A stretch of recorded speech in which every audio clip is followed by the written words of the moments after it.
Yeah, senior week. 27 men who have, in my opinion, been true sons for the state of Missouri.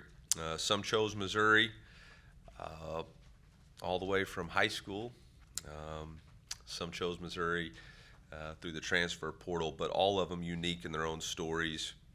I think uh, have forged together a really strong brotherhood that makes up the University of Missouri 2024 football team. It's a proud group, a very resilient group, a strong group, a tough, committed, determined group. And I look forward to sending them out at a sold out Faroe field that they worked very hard uh, to make our fans so proud that they're here for the, I think it's 12th or 13th straight sellout. And that's a tribute to the guys that, like I said to the team afterwards, after practice yesterday, the group who came here in a coaching transition, they didn't choose it because of sold out crowds. They didn't choose it because of what it is now. They chose it because they believed it would become that, and they worked really hard for 5, 6, 7 years, all of them, to get it to this point. And so I'm really, really proud of this class. One senior, Mookie Cooper, revealed today on Snapchat that he had surgery, and so would like to announce that he had a season-ending surgery today. Um, Obviously, Mookie's a very special player to us and to myself. Came here from a transfer. Again, one of those guys who came and chose Mizzou when we needed him the most. And his last real play of the year is going to be remembered as the one that sparked us to beat Auburn. And so, um, got a ton of respect for Mookie, the way he goes about his business, his commitment to our team and unselfishness, and we're certainly going to miss him. Very proud of him. Now to the game this week, Arkansas, the Battle Line rivalry. Um, it's a great rivalry and a really good football team. I think Coach Pittman has done a tremendous job at the University of Arkansas. I just saw a stat today where I think he's the first coach in their history that's gone to 4 bowl games in the first 5 seasons that he's been there. Has done an excellent job recruiting and reshaping that roster from last year. They're very talented. Went into the transfer portal, got the right pieces, continually makes great hires. When you look at the hires that Coach Pittman's had in his coordinator position since he's been there, he's done an excellent job. Coach Odom, who's done a tremendous job while he was there as a DC and obviously now at UNLV.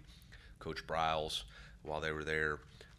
Coach Fountain, his special teams coordinator, who I worked with at Auburn, has been consistently good. Travis Williams, now the defensive coordinator. They play fast, they play physical, they play inspired football. Beat Tennessee at home, a top 5, I think a top 10 team this year. Excellent job. And then obviously Coach Petrino on the offensive side of the ball, one of the best play callers in college football, one of the best offensive minds in college football. There's really not a scenario or situation that's going to be new or unique to him. So it's a really, really challenging football game.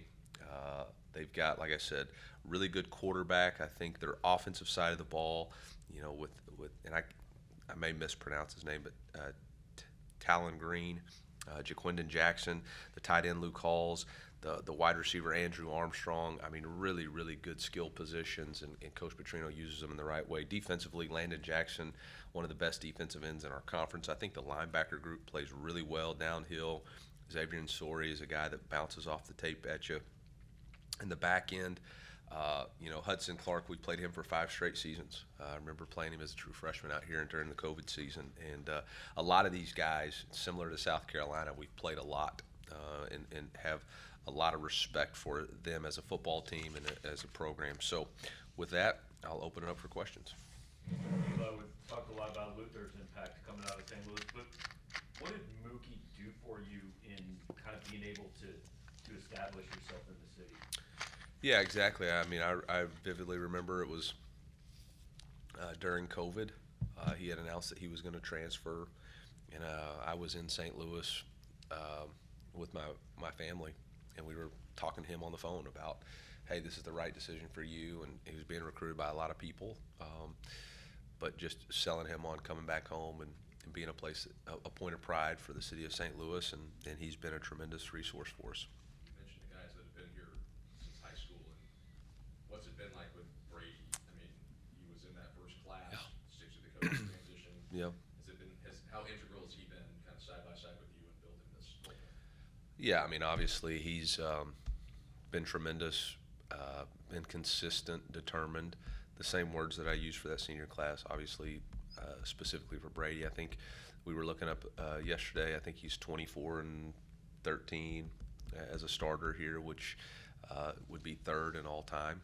You know, Chase Daniels was 30 and 11.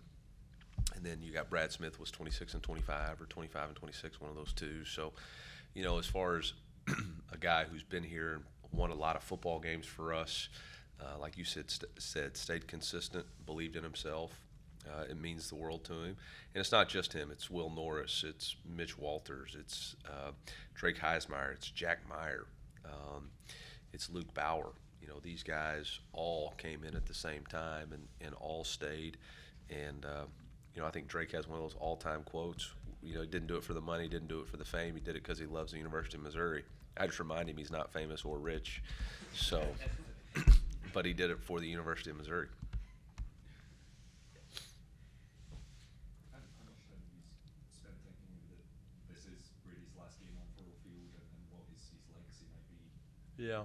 When he leaves? We're all aware that it's our last game at Furrow, and we've talked about it as a team on Monday, and we'll mention it again today. So we're all aware of what that is. That's something that we have a constant reminder of. These are the greatest days of our lives, but they're not forever, right? So you got to maximize the moments, and like we told them in August, the days drag on, but the months fly by, and now we're at the end of this season, and I haven't thought about legacy or anything like that yet. Let's play the game. Let's play the game, and once we finish that game, then we'll Google and Wikipedia all of our legacies. Eli, you guys have obviously beat Arkansas on senior day before. You know, how much sweeter does it make us Yeah. on senior day to win against a rival? Well, I think, you know, there can be a lot of mixed messages throughout the week. I think the biggest thing for us is this is about the seniors. And rivalry week is important, and the Battle Line Trophy is important, but more importantly for us is playing for those guys and sending those guys out the right way. And, you know, the north end zone is going to look totally different from now on. As soon as we're done with that game, they're going to be massive renovations. So this is one of the last times that this group or any group is going to get a chance to play at Furrow with that set up. And so we want to make sure we put our best game on tape. It's going to be a challenge. They have a say in the fight, too. They're a really good football team. I mean, they are a good football team. What would it mean program momentum-wise to finish with 2 wins this season and kind of carry that at 25 and beyond? I don't know that it's really that big of a deal, honestly, for the momentum piece. I think it's more about a legacy piece for this senior class and for this year's team. I mean, if you think back 3 years ago, I mean, people don't really remember, did you win that game to win that game? And transfers understand what we're building and the consistency. Recruiting classes understand what we're building and the consistency we had. I don't think it's going to be determined by a one-game snapshot of whether or not we're going to continue to get players. It's really going to be about more what's the revenue share number than the win-loss number. Coach, with the senior class, how much do you think of the aspect of it being, we've got like Brady who's been around for a long time as the face of this, and guys who've been around a long time and, you know, played different roles, and guys who've just come in for a year are doing this. How much do you think of that kind of mixture? Yeah, we talk about all of it. I think it's all a mixture. It's like I said in my opening statement. You had some guys that were from Missouri that were true sons. Like I said, Drake and Mitch and Luke and Will and Jack Meyer and Brady Cook. And you had other guys that chose to come here, Johnny Walker, that's been here the whole time. And then you got guys that chose to be a part of us for 1 year. And that's, you know, the Marcus Bryants, the Champ Flags. But they all made up what we are today. And it takes all of us. That's the brotherhood that we've built. And some have done more, some have done less, but we've all contributed this year to what we've accomplished. And we're really grateful for all those guys making that choice. Eli, with Armand Mbu, just how has he exemplified the character you guys are trying to build on the field with his physicality and then off field as well, just with his mindset? Yeah, Armand's really played well the last 3 games. Been a big point of emphasis for us, playing physical at the point of attack, and I think he's handled his job really, really well. I think it's just that continued for him maturing and growth. Obviously came in and played as a true freshman, and every year, every game shows more and more growth. And I think the game slows down for him.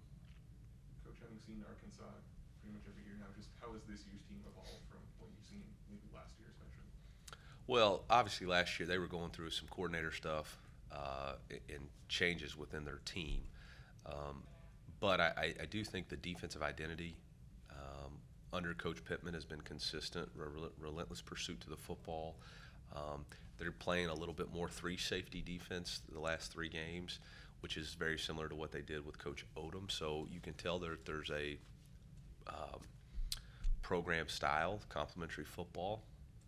But obviously Coach Williams does a tremendous job of getting those guys playing hard, playing fast.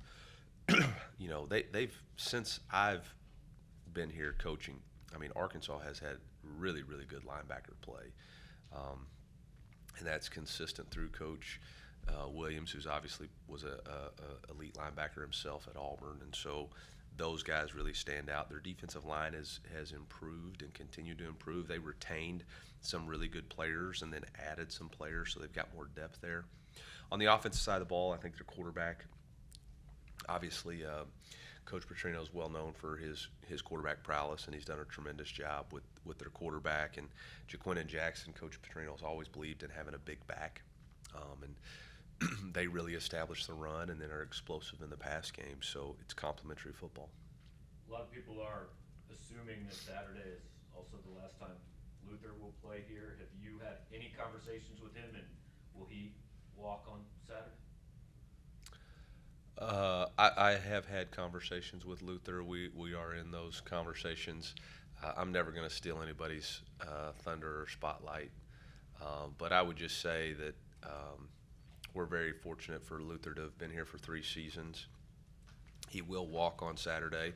No decisions have been made, but that is an opportunity for him to make a decision without having, thinking that he didn't get a chance to say goodbye to his to the fans. So he will walk Saturday, similar to when I believe Nick Bolton walked in 2020. How do you contain a receiver like Andy Armstrong?